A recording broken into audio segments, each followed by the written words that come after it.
kesalahan scalper itu biasanya di apa sih?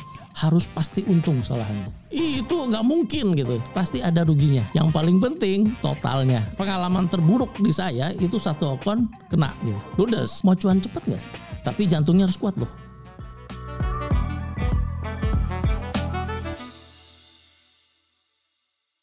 Guys, selamat datang di podcast MFX bersama saya Albert dan saya seperti biasa ditemani oleh Pak Dwi. Halo Pak. Halo Albert. Halo Pak, bagaimana Pak? Kabar baik? Alhamdulillah baik. Oke, hari ini kita bakal ngomongin sebuah topik yang sebenarnya cukup populer di kalangan trader Pak. Jadi favorit juga, yaitu kita bakal ngebahas soal scalping. Nah, sebenarnya nih buat teman-teman yang nggak tahu di rumah, aku sebenarnya di topik pembahasan scalping ini sengaja nih undang Pak Dwi karena salah satu gaya trading favorit Pak Dwi nih, sempat dari obrolan kita itu scalping Pak. Sangat memperhatikan. Sangat memperhatikan Pak, pasti. Nah, mungkin aku mulai dari pertanyaan yang paling simpel dulu Pak. Pertanyaan yang paling umum, yang paling dasar dulu. Sebetulnya scalping itu seperti apa sih? Apa bedanya scalping dengan trading-trading yang lain? Oke, dari tipe trader ada yang scalpers, ada intraday, ada swing. Yeah. Nah, scalpers salah satunya. Kenapa orang memilih scalping? Karena untuk dapetin cuan yang dikit tapi banyak. Oke, artinya itu konsep utama scalping seperti itu ya Pak? Iya. Cuan sedikit tapi banyak. Dan cepet cuan nih kesimpulannya. Oke, cepet cuan. Mungkin karena dari Pak Dwi sendiri tadi kata kuncinya adalah cepet cuan. Mungkin itu jadi alasan kenapa scalping ini jadi salah satu yang paling populer. Iya benar. Oke, kalau dari Pak Dwi sendiri nih, menurut Pak Dwi, kenapa Pak Dwi nyaman untuk scalping sebenarnya? Sebetulnya dari scalping kan banyak harus dipelajarin.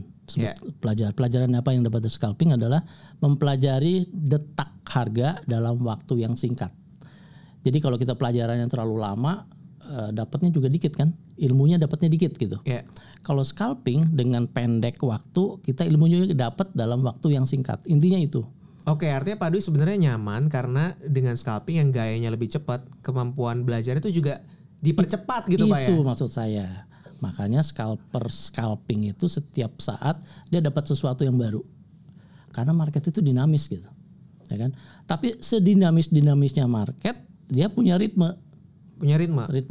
Kalau dikembangkan dengan jangka waktu yang sedikit lebih panjang, sudah dapat tuh intraday-nya. Oke, jadi sebenarnya scalping itu bisa dipelajari di awal lalu jadi transformasi ke gaya-gaya berikutnya. Betul. Untuk gaya selanjutnya bisa intraday, bisa swing, bahkan ke swing. Oke. Yang membedakan itu ya dari karakter orang ya mungkin. Karakternya memang berbeda sih dari faktor resiko. Resiko yang intraday resiko, scalping lebih beresiko. Scalping sebenarnya lebih beresiko. Lebih beresiko karena pendek ya. Okay. Banyak faktor yang mempengaruhi itu. Ya sebenarnya kita kalau berbicara soal mau cari cepat untung, ya bisa cepat rugi juga. Itu dia. Berbanding lurus seperti itu Pak ya. Benar. Oke, aku pernah dengar Pak kalau tahapan seorang trader itu pasti di awal itu pasti belajarnya scalping dulu. Nah, kalau Pak Dwi sendiri gimana waktu itu? Apakah sama atau beda atau gimana? Beda. Kalau saya dulu intraday. Itu paling pertama belajar intraday. Pertama intraday. Ini cara benar yang benar sebetulnya intraday. Oke. Biar kita dikasih kesempatan untuk memikir. Kalau intraday, kalau ya dulu kan kita pernah nyoba, pernah saya jelasin bahwa intraday itu time frame-nya. Time frame 1 jam, time frame 30 menit. Jadi ketika kita transaksi kita bisa mengevaluasi pergerakan harga, mengevaluasi strategi. Ada kesempatan itu. Ya kan? Tapi kalau scalping cepet banget gitu. Cepet, tapi yang dipelajari adalah karakternya, pergerakan market. Nah, saya pertama di intraday mempelajari harga, tapi kok lama ya? Untuk dapetin ritme itu lama gitu. Mulai gatel gitu Pak ya? Mulai gatel, kemudian juga ya dapat cuannya kok lama gitu. Okay. Makanya diturunin time frame-nya sehingga bisa dapat ternyata kayak gini loh. Yang bisa diterapkan di intraday juga. Sampai sekarang selain intraday dijalankan, scalping juga dijalanin. Oke, artinya memang nggak fokus di scalping aja, tapi ada variasinya juga gitu ya? Iya. Oke. Nah, sebenarnya Pak, kalau kita berbicara soal scalping, tadi kalau dari Pak Dwi sendiri sebenarnya itu menarik untuk pemula karena mempelajari marketnya secara cepat, meskipun harus dipahami juga resikonya juga sepadan gitu ya.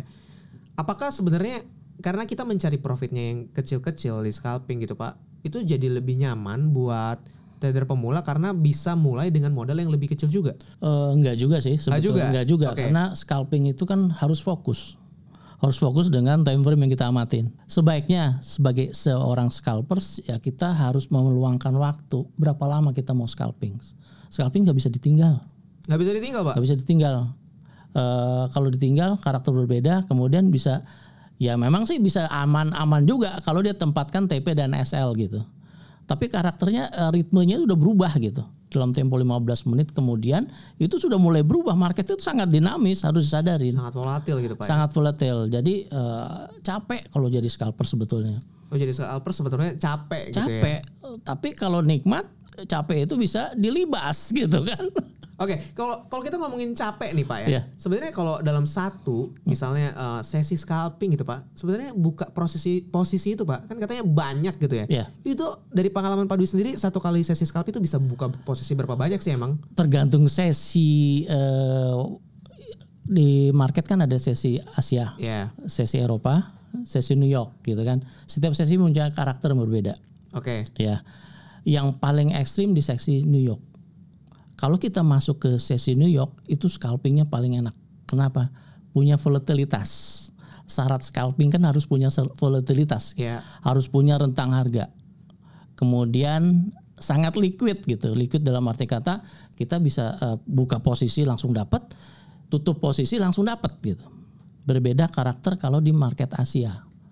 Buka posisi dapat, tutup posisi bisa ditutup tapi rugi loh. Kenapa? Rentangnya nggak ada volatilitas gitu. Kalau kita tutup rugi jadinya. Okay. Gitu kan? Jadi kalau sesi Asia biasanya kalau scalping waktunya juga kalau hari Senin kita bisa sesi Asia 1 posisi 2 posisi. Tergantung produk yang kita transaksiin gitu. Kalau sesi Eropa 1 jam, dalam 1 jam bisa 5 posisi. Sesi Amerika bisa sampai 15-20 kali. Dalam 1 jam itu, Pak? Bisa dalam 1 jam bisa kali. sampai 2 jam lah. Kalau sesi Asia lama banget. Oke, kalau dari Pak Dwi sendiri nih pribadi pernah dalam satu sesi scalping tuh berapa lama sih, Pak? Paling saya tahan itu duduk 1 jam 2 jam. Oke. Selanjutnya bisa buyar, bisa capek gitu. Bisa capek. Jadi 1 jam 2 jam udah cukup deh. Itu 1 jam 2 jam bisa sampai berapa posisi itu, Pak? Posisi bisa sampai 10-20. 10 posisi 20, tutup, buka, tutup. Karena time frame pengamatan juga membutuhkan fokus ya. Oke, artinya sebenarnya buka posisinya juga nggak sedikit kan, banyak ya scalping gitu, cari cepat banyak. Kalau kita berbicara soal modal, sebenarnya modal yang ideal untuk scalping menurut Pak Dwi berapa nih? Aku yakin teman-teman di rumah pada penasaran soal modal. Kalau dibilang ideal relatif ya. Sebetulnya kalau kita hitung dari resiko aja, dari faktor resiko ini kalau jadi scalpers sudah nggak masuk ke kriteria yang aman. Oke, resikonya udah lebih agresif. Lebih agresif. Kalau kita pakai 1% dari dana yang tersedia, saya kira terlalu lebay dana yang kita pakai. Kemudian risiko juga gede kan. Jadi harus kita kecilin dari dananya. Saya biasanya kalau scalping karena high risk high return, dananya saya kecilin dalam satu account. Karena punya kesadaran dari awal bahwa gaya trading seperti ini punya resiko yang tinggi gitu ya. Jadi yang biasanya kita pakai 10.000 turunin jadi $1.000 ya, $1.000. Kalau di $1.000 pakai lot size, kita punya lot 0,01 rasanya sudah cukup aman untuk scalpers. Kadang-kadang kita perlu untuk risikonya kita naikin. Bukan dengan lot size kita gedein, tetapi modalnya kita kecilin. Supaya apa? Supaya kalau terjadi sesuatu di scalpers, jadi scalping, kita nggak terlalu gede karena dana yang tersisa itu yang di 500 itu aja yang jadi faktor resiko. Kalau kita pakai persentase sudah nggak masuk, ya kan? Maka dari itu kalau scalpers di 500 sampai 1.000 saya kira masih cukup enak untuk kita manuver. Artinya sekitar 500 sampai $1.000 itu udah nyaman untuk jadi scalpers ya. Di atas itu faktor psikologi jalan. Faktor psikologi? Iya. Posisi lebih banyak sih sebetulnya, tapi kan lebih gatel, tangan jadi tremor bos. Posisi buy sell, kemudian kita terpancing ketika kita profit, kita pakai nih hasilnya untuk transaksi lainnya aja, kan terpancing tuh. Jadi memasuki resiko yang berbeda lagi, meningkat lagi resikonya. Jadi sebaiknya kalau jadi scalpers, account yang ada itu khusus untuk scalping gitu. Jangan dicampur dengan account yang intraday. Berbeda, karakternya berbeda gitu. Jadi memang satu akun itu sudah modal yang disiapkan untuk gaya trading scalping. Iya. Spesifik gitu Pak ya. Harus. Nggak dicampur-campur dengan Kalau yang saya lain. gitu harus dipisah gitu. Karena ya alamnya alam ini gitu. Alam very high risk return gitu. Sementara kalau intraday ya bisa kita hitung 1%, kita bisa hitung 3% gitu. Kalau scalping nggak bisa deh. Oke, terlalu muluk-muluk kalau kita mau ngitung 1% kayak gitu ya. Terlalu muluk-muluk memang. Kita udah berbicara soal modal yang ideal gitu Pak. Mungkin pertanyaan berikutnya yang aku yakin jadi pertanyaan teman-teman di rumah juga. Soal kira-kira kalau scalping, mungkin dari pengalaman Pak Dwi sendiri deh. Bisa cerita gitu ya. Produk yang paling cocok buat scalping itu apa sih sebetulnya Pak? Kalau kita berbicara sejarah gitu kan. Saya pertama sekali scalpingan di Dollarian. Ini pertama kali nih? Dollarian. Karena dari guru saya. Dia bilang kalau Dollarian itu yang konservatif. Rentang harian rata-ratanya itu nggak terlalu gede. Oke, artinya waktu pertama belajar karena dia bilang ini lebih konservatif, merasa lebih aman gitu Pak. Lebih aman karena TP kecil 10 pips atau ke 15 pips itu enak gitu, nggak terlalu beresiko. Ya pasti dapat lah itu istilahnya seperti itu waktu itu. Kemudian seiring dengan perjalanan waktu kita belajar nih, gini-gini aja. Udah mulai bermain nih, mindset untuk serakahnya itu. Berpindah ke euro dolar. Memang lebih asik ternyata euro dolar dicoba. Kenapa? Ada faktor volatilitas, ada faktor spread. Euro dolar itu spreadnya lebih kecil daripada Dollarian. Karena faktor cuannya juga lebih cepat dapat gitu kan.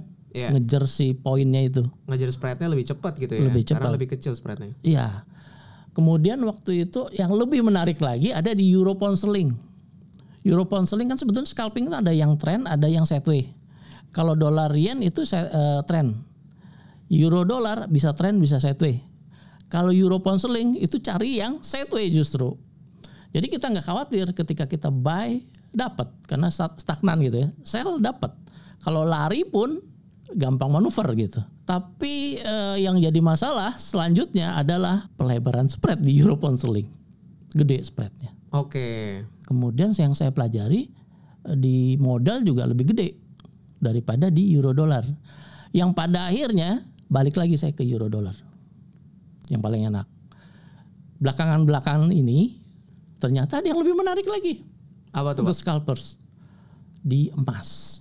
Di emas? Di emas. Kenapa? Volatilitasnya ternyata lebih gede daripada di euro dolar. Tapi resiko gede, nggak ada masalah. Yang paling penting ada yang kita bisa hitung itu rata-rata spread. Ternyata stabil kok juga di emas. Ya udah terjun di emas. Itu lebih enak dari menurut saya sekarang ya. Itu lebih enak daripada di euro. Oke. Bisa dilakukan di trend, bisa dilakukan di stagnan. Artinya mungkin kalau aku simpulkan kalau yang masih mau belajar mungkin lebih nyaman pakai euro dulu tadi ya. Euro dulu atau Dollarian. Atau Dollarian. Gitu. Dua produk tersebut ya kalau baru mulai. Artinya kalau yang udah mahir gitu Pak ya, udah lebih jago lagi mungkin pindah ke gold bisa jadi opsi yang menarik. Iya. Dan mungkin yang jadi catatan menarik dari penjelasan Pak Dwi barusan juga memang artinya dalam setiap produk itu punya karakteristik yang berbeda-beda, spread yang berbeda-beda, otomatis modalnya juga yang disiapin tuh bisa berpengaruh. Beda-beda ya. Makanya saya sebutkan tadi modal di 500.000 itu mungkin bisa berlaku enak di Dollarian atau euro dolar. Ya. Selanjutnya ada 1.000 lah taruh itu enaknya di emas SAUUSD. Ya, tergantung kita sih sebetulnya. Karakter kita kan beda-beda ya. Betul. Karakternya yang suka dengan cepat ya larinya ke situ. Suka dengan ya santai-santai belajar, larinya ke forex, euro dolar atau Dollarian.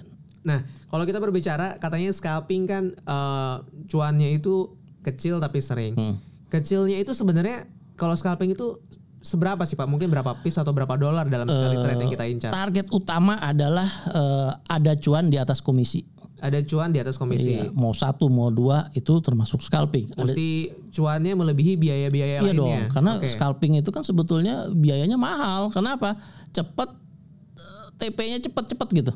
Iya. Ya kan? Nah cuannya harus di atas komisi. Misal kalau kita transaksi di euro dolar, TP di 10 pips itu sudah bagus gitu. TP di 10 pips udah bagus. Udah bagus. Bahkan ada kadang-kadang 5 pips untung udah kita ambil gitu. Di atas komisi ya. Ya. Nah kalau di emas itu lebih cepat lagi. Jadi tergantung orang. Sekarang cuannya mau berapa sih? Patokan cuan macam-macam caranya. Oke, ini menarik nih. Patokan cuan tuh macam-macam. Macam-macam. Ada yang pakai technical support resistance gitu kan, atau ada yang pakai rata-rata pergerakan harga yang terjadi dalam satu time frame. Ada juga pakai trailing stop. Oke. Trailing stop di atas TP sudah selesai. Itu memangnya kalau lagi scalping kan lebih cepat Pak. Trailing stop itu masih memungkinkan. Maka dari itu harus fokus. Oke, justru itu yang memakan waktu sama energi kita gitu. Iya, fokus ke situ. Mau cuan cepat nggak sih? Mau dong Pak. Mau. Makanya cobain scalping. Cobain scalping. Tapi jantungnya harus kuat loh. Kalau nggak siap kacau ya Pak ya. Makanya belajar dulu gitu. Belajar kan. dulu. Kuncinya belajar gitu Pak ya. Artinya tadi sekitar berapa pips Pak? 10 pips sudah bagus. 10 pips 5 sudah bagus. sampai 10 pips. Dan mungkin aku kasih penjelasan dulu ke teman-teman di rumah. Mungkin ada yang belum begitu paham gitu ya. Kalau di kita forex trading ya, setiap kali buka posisi pasti ada biaya komisi atau biaya spreadnya. Ya. Makanya begitu kita punya posisi lebih banyak saat scalping, artinya ada biaya yang lebih banyak yang perlu kita cover. Iya. Makanya Pak Dwi tadi ngejelasin tuh kenapa profitnya itu harus melebihi at least komisi dulu, Pak, jadi ya? perhitungan di atas komisi. Oke. Kemudian ada kelebihan dari scalping, kita nggak bayar swap. Oh iya, karena cepet tuh Pak ya. Cepet, dalam 2 jam udah selesai gitu. Adrenalinnya beda gitu. Kalau dalam 2 jam selesai sudah cuan gitu. Oke. Rasain deh. Mesti dicoba dulu Pak ya, ngerasain dulu diri sendiri kayak gimana. Ya, tergantung orang ya, tipe tradernya gimana. Kalau dia tipe tradingnya dia intraday, scalping dia, waduh capek banget gitu. Seorang scalper saja merasa capek, apalagi intraday, capek banget. Oke, kalau gitu Pak, kan scalping ini membakar energi, membakar waktu juga gitu Kak. Apakah gaya trading yang seperti ini sebenarnya sustain gitu Pak, buat jangka panjang gitu Pak? Aku mikirnya apakah bisa gitu seorang scalper bertahan lama dan memungkinkan nggak gitu? Maka dari itu faktor psikologis jadi scalper harus dipersiapin. Pertama, dia harus bisa kendalin emosi. Kendali emosi itu akan ada kalau dia disiplin, ya kan? Kemudian juga bisa ngeluangin waktu nggak sih untuk tetap duduk di depan komputer. Ya memang sekarang ada robot gitu kan, tapi robot kan harus kita kendaliin. Ya. Kemudian harus tahu logikanya. Cuma bagian dari tools aja itu gitu ya. Tools gitu, bukan segalanya. Segalanya diri kita. Maka dari itu saya bilang kalau mau masukin ke dunia scalping harus dipahami dulu nih produknya apa yang nyaman menurut seorang scalpers. TP-nya rata-rata kamu bisa tahannya TP-nya berapa sih gitu kan. Kemudian dananya cukup nggak berani nggak dana yang harus dialokasikan untuk menjadi seorang scalpers. Oke. Kalau Pak Dwi sendiri kan sebenarnya jadi edukator udah cukup lama nih Pak ya. Pasti kan sudah baru sebentar. Pasti kan mendengar banyak kasus, ya kan? Ada yang scalpernya begini, ada yang scalpernya begitu. Kalau dari pengalaman Pak Dwi sendiri ini mendengar curhat teman-teman, kasus teman-teman, kebanyakan gitu Pak, kesalahan scalper itu biasanya di apa sih? Buat teman-teman yang tertarik cari potensi cuan tambahan dari trading forex, kalian bisa langsung download aplikasi MFX. Di aplikasi MFX, kalian bisa latihan trading dulu di kondisi pasar real menggunakan akun demo. Ada 4 opsi dana virtual yang dapat kalian pilih. $1.000, $5.000, $10.000, dan $100.000. Langsung aja download aplikasi MFX, linknya ada di kolom deskripsi. Harus pasti untung salahannya. Harus pasti untung? Iya, itu nggak mungkin gitu. Harus pasti untung itu nggak mungkin? Nggak mungkin, pasti ada ruginya. Ya. Yang paling penting totalnya gitu kan. Bahkan pengalaman terburuk di saya itu satu akun kena gitu. Ludes. Berapa tuh Pak kalau boleh dibocorin? Pertama ya 500.000 nyoba gitu kan dengan scalper nggak cukup nih kayaknya. Tapi selanjutnya kadang-kadang kita lupa profit yang kemarin itu nggak kita hitung gitu. Yang kita hitung saat ini aja yang profit. Jadi istilahnya serakah kali ya. Iya, greedy gitu Pak ya. Ketika terjadi rugi, kita nggak rugi udah kapok. Udah nggak inget tuh. Kemarin udah profit tuh. Totalnya dapat berapa? Itu nggak dihitung. Jadi itu membuat kita mental kita down. Oke. Mental kita down. Ketika mental kita down, ya sudah nggak wajar nih pikiran. Mau jadi scalper mau balas dendam lagi supaya profit. Itu yang salah. Jadi kalau seorang scalper sudah tahu harus sadar deh sebetulnya kejadiannya tuh pasti kayak gitu. Resiko yang kita hadapi gede, profitnya gede gitu. Tapi profitnya kadang-kadang dilupain. Itu karena pikiran yang mau untung terus pasti untung, begitu rugi profitnya dilupain gitu Pak ya. Gak dihitung gitu. Gak dihitung. Artinya kalau scalping sebenarnya dengan modal berapapun itu bisa, kalau lagi analisisnya salah bisa hilang dengan cepat kalau resikonya kacau gitu Pak ya. Iya, tapi kan harus ada ya manajemen juga ada di scalping 1:1 minimal. Karena apa? 1:1 itu kan ya istilahnya kalimat kalau profit 1 untung 1. Tapi kalau profitnya 2 ruginya 1 bisa ketutup kan sebetulnya. Iya. Berbeda kalau kita sudah profit nih 1:1 udah profit. Kemudian ada untung, ada ruginya 2, tapi profitnya udah banyak. Sebetulnya bukan 1:1 lagi. Kita turunin kadang-kadang pakai trailing stop. Makanya trailing stop itu kadang-kadang iseng untuk TP asal TP gitu. Tapi sebetulnya tadi total sudah dapat gitu. Jadi ya wajar lah sebetulnya kalau kita sudah TP 1:1 di trailingin. Nggak harus 1:2 juga gitu kan. Kalau kita belajar khusus di forex kan 1:2, 1:3. Manajemen benar gitu. Untuk intraday berlaku. Iya, kalau untuk scalping berbeda gitu Pak ya. Berbeda karakternya. Tapi teman-teman mungkin ada juga yang tetap 1:2, 1:3 untuk scalping ya. Tapi bagi saya udah bukan jadi scalpers itu mah. Balik lagi beda-beda gitu Pak ya, setiap orang pasti. Nah, kalau jadi scalping sendiri nih Pak, apakah sebetulnya buat sukses menjadi seorang scalpers itu butuh sebuah strategi khusus yang berbeda dari intraday atau swing? Ada strategi khusus apa sih Pak yang bisa dipelajari? Kalau menurut saya strategi khusus nggak ada. Yang paling penting persiapkan mental aja. Mental aja. Stamina. Stamina. Karena kalau saya berbicara scalping kan macam-macam nih. Ada scalping berdasarkan fundamental, berdasarkan level, berdasarkan macam-macam algoritmi segala macam.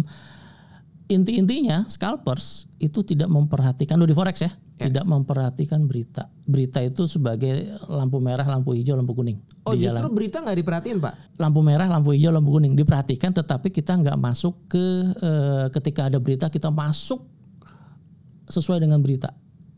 Itu susah. Karena kan dalam tempo singkat itu, per detik, per menit gitu ya. Oh aku pikir tadinya karena berita artinya harusnya pergerakannya lebih jelas. Pencetus iya. Dia yang kita manfaatkan adalah volatilitas adanya berita. Tapi kalau beritanya sendiri kadang-kadang berita nggak sesuai dengan teknikal kan? Betul. Nah kalau kita ngikutin berita kita bisa bingung nih teknikalnya. Nggak sesuai beda cerita gitu. Jadi berita itu sebagai ya tadi stopan. Ini kita bisa lanjut atau TP-nya dikecilin atau TP-nya digedein. Jadi bukan berdasarkan berita ini mau kemana gitu. Nah itu nanti beda lagi masuk ke kalau pakai yang berita ini kita harus alat bantu juga namanya technical analysis ditambah dengan berita. Oke. Tapi saya jarang pakai itu. Bisa tapi sebetulnya bukan yang utama sebenarnya. Ya karena suka bingung. Technical analysis kadang-kadang nggak sama dengan berita gitu. Beritanya bagus, technical analysisnya turun. Jelek gitu. Fundamental up, technical analysisnya menyatakan dia turun, bingung kan? Ambil koreksi dong, Iya kalau koreksi. Nah untuk mencari koreksi terbaik itu ya pakai technical analysis kan? Akhirnya bingung kita banyak analisis, pusing. Jadi pure technical analysis aja. Oke, seperti itu sebenarnya Pak ya. Artinya scalping itu kalau misalnya aku punya strategi breakout atau aku biasa pakai support resistance gitu karena yang paling simpel paling enak itu memang itu bisa diaplikasikan di scalping bisa juga? sekali itu paling enak emang di situ gitu. Kadang pakai indikator ingat indikator harus kita pahami fungsinya apa, inti dari indikator itu apa gitu kita pahami. Tetapi bukan satu-satunya jalan untuk ambil keputusan yang kita ambil adalah pertama yang tadi support resistance yang terkuat di mana, kemudian kita masuk posisi, koreksinya di mana, support resistance lagi kan, supply dan demand-nya di mana gitu. Indikator itu sebagai alat bantu batas akhirnya kira-kira di mana, karena indikator itu telat gitu loh. Kalau yang paling sulit kan dalam trading itu menetapkan TP, bukan entry. TP kita nggak tahu, masih di awang-awang gitu kan, masih kira-kira gitu. Mikirnya entry dulu yang penting gitu kan. Iya, TP juga susah. Yang paling gampang 1:1, 1:2 gitu kan. Ya kalau kena 1/2. Kalau ternyata 1/1-nya sudah mulai terkoreksi mau ngapain? Makanya harus kita lihat kan. Nah itu kita bantu dengan indikator. Biasa saya gitu.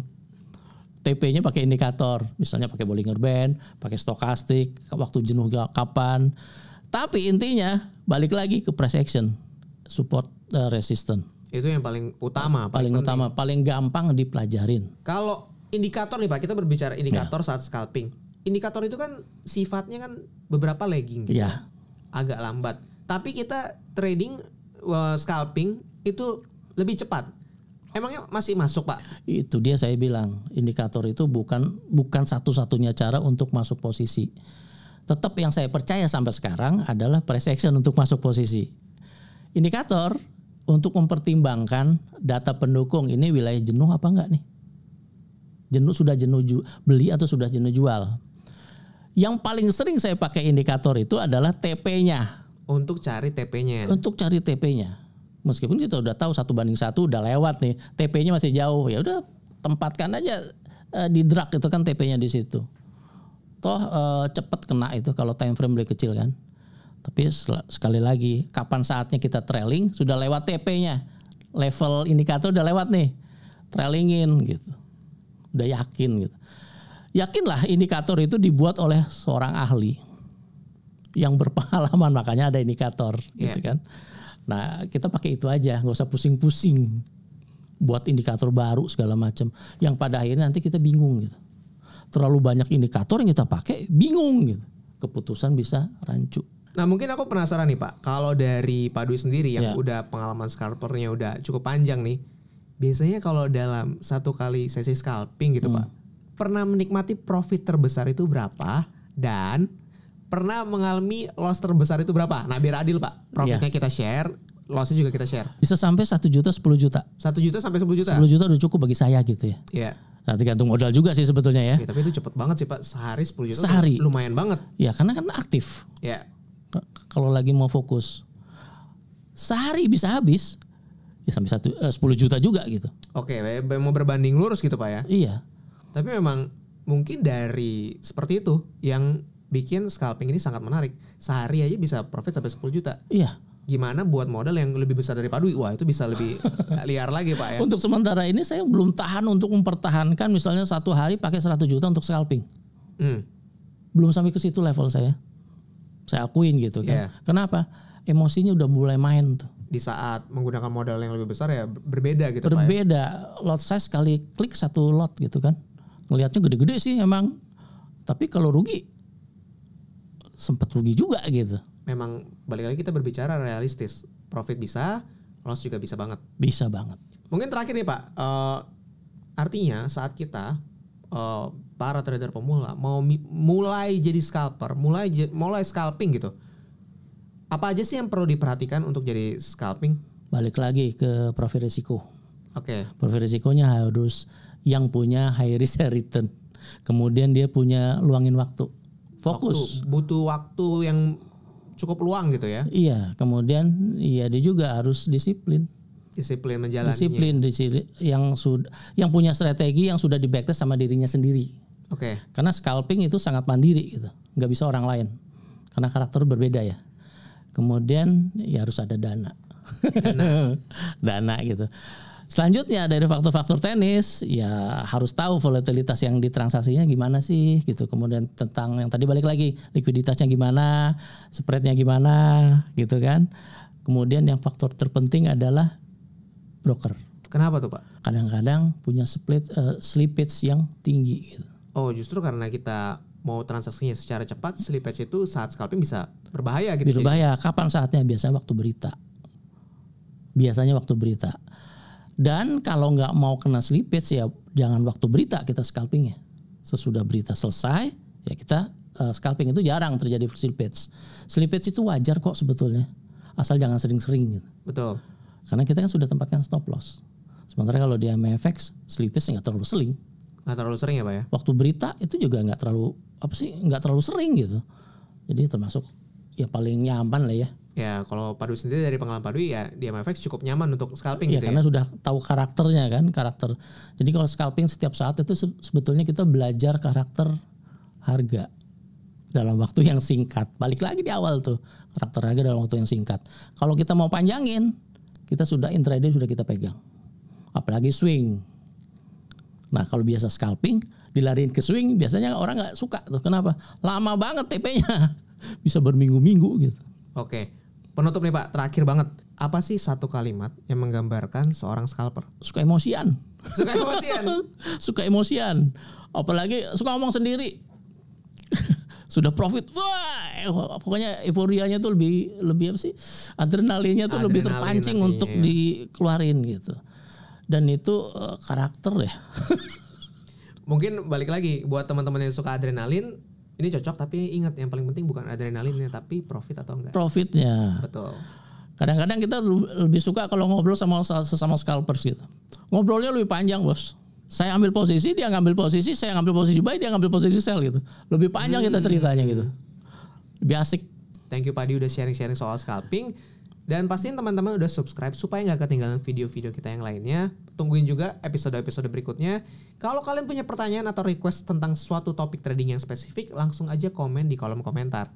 Thank you buat nonton, thank you juga Pak Di udah nemenin. Sama-sama Albert, terima kasih. Sampai jumpa di episode berikutnya.